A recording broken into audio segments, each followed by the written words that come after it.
Well, coming off this weekend's election, Mayor Cantrell says the city now must find ways to deal with a $25 million budget hole, and that will likely include layoffs.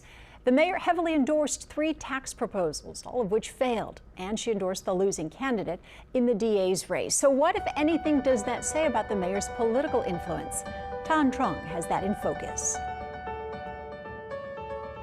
Like a coach after a big loss, New Orleans Mayor LaToya Cantrell found herself trying to explain her game plan after voters rejected 3 tax propositions she pushed very hard for. We'll get through it, but we're going to have to do more with less, and there will be some cuts that will come with that. Ahead of Saturday's election, Cantrell described how desperately the city needed certain millages to be extended for issues like early childhood education, infrastructure, and affordable housing.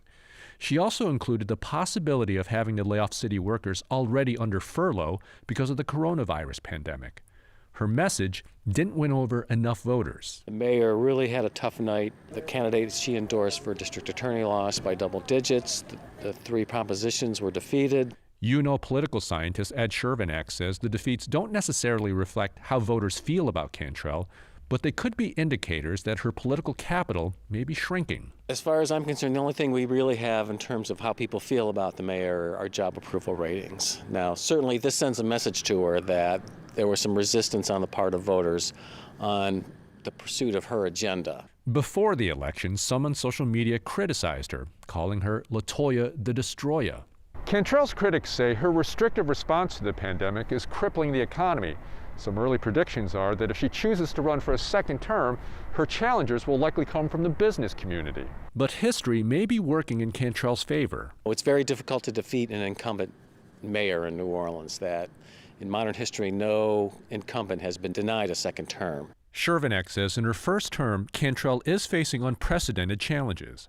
Back in the spring, Cantrell reflected on her 2 years in office so far and some of those hurdles. But in making some of these decisions, let me tell you, it can be lonely at the top. Like almost every elected official trying to navigate COVID, Cantrell's decisions are under a microscope. In that regard, she may have company in feeling lonesome at the top. Tan Trung, Eyewitness News. Mayor Cantrell also pushed for a French Quarter sales tax for security. Voters rejected that measure as well.